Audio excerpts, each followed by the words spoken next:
അതിപ്പോൾ ഒരുപാട് സന്തോഷമുണ്ട്. അത് ചെറിയൊരു വിഷമവും കൊണ്ടിറങ്ങുന്നുണ്ട്. അതുകൊണ്ടാണ് എനിവേ ഈ ഒരു ബിസിനസ് ആദ്യം എനിക്ക് തന്ന സമസ്യങ്ങളുടെ ദൈവത്തോട് ആദ്യം നന്ദി പറയുകയാണ്. അതോടൊപ്പം ഈ ഒരു ബിസിനസ്സിലേക്ക് എന്നെ കൈപിടിച്ചു കൊണ്ടുവന്ന എന്റെ ലീഡേഴ്സ് ഉണ്ട്, ഇവിടെ എന്നെ സഹായിക്കുന്ന ഒരുപാട് നമ്മുടെ ടീം മെമ്പേഴ്സ് ഉണ്ട്. അവരുടെ ആദ്യമേ നന്ദി പറയുകയാണ്. ഈ ഒരു ബിസിനസ് സ്റ്റാർട്ട് ചെയ്യുന്നത് എങ്ങനെയാണെന്ന് വെച്ച് കഴിഞ്ഞാൽ ഞാനൊരു കരിയർ സ്റ്റാർട്ട് ചെയ്യുന്നത് ഒരു മെക്കാനിക്കായിട്ടായിരുന്നു സ്റ്റാർട്ട് ചെയ്തത്. അതിനുശേഷം അതിന് എന്താ പറയാ പതുക്കെ സെയിൽസിലേക്ക് വന്നു. എന്റെ ഒരു ബിസിനസ്സിലേക്ക് സെയിൽസിലേക്ക് വന്നൊരു വിമർന്ന ആളാണ് അദ്ദേഹം. സെയിൽസിലേക്ക് വന്നു. അവിടെ തുടങ്ങി ഓട്ടോമൊബൈൽ ഫീൽഡിലൂടെയാണ് സെയിൽസിലേക്ക് വന്നത്. പതുക്കെ സെയിൽസ് ബിൽഡ് ചെയ്തുകൊണ്ടിരിക്കുന്നു. ഓരോ കാലഘട്ടങ്ങൾ മുന്നോട്ട് പോകുമ്പോഴും പല സമയത്തും നമ്മുടെ ലൈഫ് സ്ട്രഗിൾ ചെയ്യാൻ തുടങ്ങി. കാരണം നമുക്കറിയാം ഒരുമാതിരിപ്പെട്ട എല്ലാ സാലറിക്കാർക്കും ഉള്ള പ്രശ്നങ്ങൾ 15-ാം തീയതി 20 ആകുമ്പോൾ സാലറി കണക്കിലേക്ക് വരും. പതുക്കെ നമ്മൾ റോഡ് ചെയ്യാൻ തുടങ്ങും. അത് അടുത്ത മാസം വീണ്ടും തിരിച്ചു കൊടുക്കും. ഇതിങ്ങനെ മുന്നോട്ട് പോയിക്കൊണ്ടിരുന്നു. തീരെ നമ്മൾ പറഞ്ഞ പോയിലും റോഡിങ് കാര്യങ്ങൾ നടക്കാണ്ടിരിക്കുമ്പോൾ നമുക്ക് അഡീഷണൽ ഇൻകം എങ്ങനെയെങ്കിലും വേണം എന്ന് നമ്മൾ വേണമെന്ന് ചിന്തിച്ചു തുടങ്ങി. അങ്ങനെ ഇരിക്കുന്ന സമയത്താണ് ഈ സുഹൃത്ത് നമ്മൾ എനിക്കൊരു ബിസിനസ് അവസരം തരുന്നത്. നമ്മൾ ആ ഒരു ബിസിനസ് അവസരം കേട്ടു, കൊള്ളാമെന്ന് തോന്നി. ആഴ്ചയിൽ ഒരു പ്രൊഡക്റ്റ് 500 കിട്ടുമെന്ന് പറഞ്ഞു. ആഴ്ചയിലോ 1000 അല്ലെങ്കിൽ 2000, ഒരു മാസത്തിൽ 2000 ഇല്ലാതെ ഒരു അഡീഷണൽ വരുമാനം തുടങ്ങിയ ബിസിനസ്സാണ്. അങ്ങനെ തുടങ്ങി കോവിഡ് ഒക്കെ സമയത്ത് നമുക്ക് ചെറിയ വരുമാനങ്ങൾ, അതായത് ലോകം മൊത്തം സ്റ്റക്കായിട്ട് നിൽക്കുമ്പോഴും നമുക്ക് ചെറിയ വരുമാനങ്ങളും ഇതിലൂടെ വരുമാനം നേടാൻ സാധിച്ചു. അപ്പൊ നമുക്ക് കൊള്ളാമെന്ന് തോന്നി. കാരണം ഒരു സ്ഥലത്തും വരുമാനം കിട്ടാൻ സോഴ്സ് ഇല്ലാത്ത സമയത്ത് നമുക്ക് വീട്ടിൽ നിന്ന് ഫോണിലൂടെ ഈ പൈസ മേടിക്കാൻ പറ്റുന്നുണ്ടെങ്കിൽ എന്തുകൊണ്ടും ഭാവിയിൽ ചെയ്തുകൂടാൻ ചിന്തിക്കാൻ തുടങ്ങി. അങ്ങനെ ചെയ്തുകൊണ്ടിരിക്കുമ്പോഴാണ് ഞാൻ ചില തിരിച്ചറിവുകൾ നമ്മുടെ ലൈഫിലേക്ക് കടന്നു പോകുന്നത്. എന്താണ് തിരിച്ചറിവ് എന്ന് വെച്ച് കഴിഞ്ഞാൽ നമ്മളെ സംബന്ധിച്ച് നമ്മൾ ഓട്ടോമൊബൈൽ ഫീൽഡിൽ 10-15 വണ്ടി ഒരു മാസം വിറ്റ് കഴിഞ്ഞാൽ ഏകദേശം 60-70 ലക്ഷം കച്ചവടം ഉണ്ടാവും. ഈ കച്ചവടം ചെയ്ത് കഴിഞ്ഞാൽ നമുക്ക് കിട്ടുന്നത് തുച്ഛമായ സാലറിയാണ്.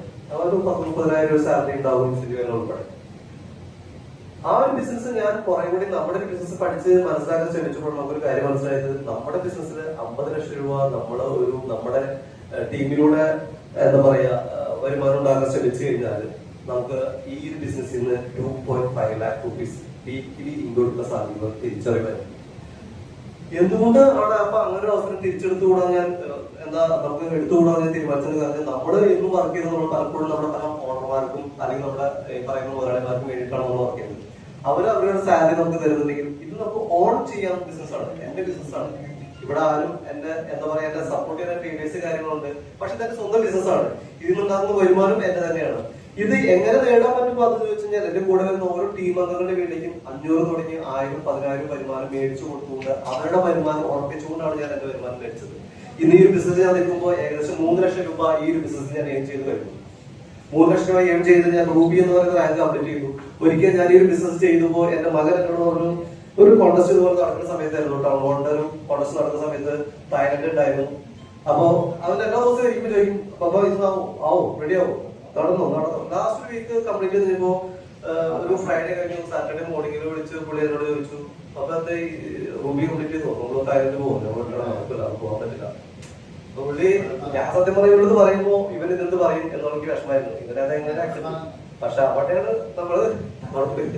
പുള്ളി എന്നോട് പറയാം, അത് പോവാണെങ്കിൽ അപ്പൊ പോട്ടെ, നമുക്ക് പേട് പിടിക്കാം, ഉസ്ബെക്കിസ്ഥാന്റെ അങ്ങനെ നമുക്ക് അത് പോകുമ്പോ അന്ന് ഞാൻ ഇവരെ തീരുമാനമാണ് എങ്ങനെ കൊണ്ടുപോകും.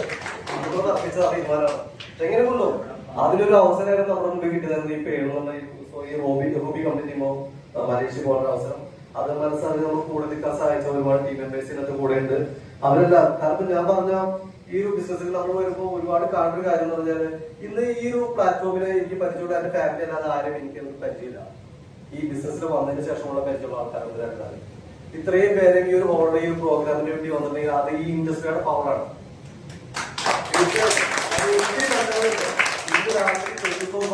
ആരെ വിളിച്ചാലും നമുക്ക് ഫോണിൽ ചാർജ് ചെയ്യാൻ പറ്റുന്ന ഒരുപാട് നല്ല സുഹൃത്തുക്കളിനകത്ത് അതെനിക്ക് തന്നത് ഈ ഇൻഡസ്ട്രി എന്ന കമ്പനിയാണ്. അതുകൊണ്ട് തന്നെ നമുക്ക് ഈ ഒരു വിവാഹം എന്ന് പറഞ്ഞ കമ്പനി നമുക്ക് ഒരു എന്താ പറയാ ഒരു ലൈഫ് ചേഞ്ച് ആയിട്ട് നമ്മൾ കണ്ടുകൊണ്ടിരിക്കുന്നതാണ്. ഒരുപാട് സ്ട്രഗിൾ ചെയ്തിട്ടുണ്ട്. കാരണം ഈ ഒരു ബിസിനസ് നമ്മൾ പലപ്പോഴും പല സുഹൃത്തുക്കളോടും പറയാറുണ്ട്, പല ഫാമിലി ഫ്രണ്ട്സിനോടും പറയാറുണ്ട്, നമ്മുടെ കൊളീഗ്സിനോട് പറയാറുണ്ട്. ചില ആൾക്കാർ ഒരു ഭ്രാന്ത് എന്ന് പറയും, പണിയിലെന്തെന്ന് പറയും, കുറെ കാശ് അറിയിക്കണം പറയും, ഇതൊക്കെ പറയും. ഇതൊക്കെ ഇപ്പോഴും കേൾക്കൊണ്ടിരിക്കുന്നത്. എനിക്കൊരു പ്രശ്നമല്ല, നമ്മളിത് ചെയ്യാൻ തീരുമാനിച്ച കേസ് തന്നെയാണ്. ഒരു സക്സസ് ഉണ്ടെങ്കിൽ അത് ഇൻഡസ്ട്രിയിലാണെന്ന് ഞാൻ ഉറപ്പിച്ച് നമുക്ക് പറയാൻ സാധിക്കും.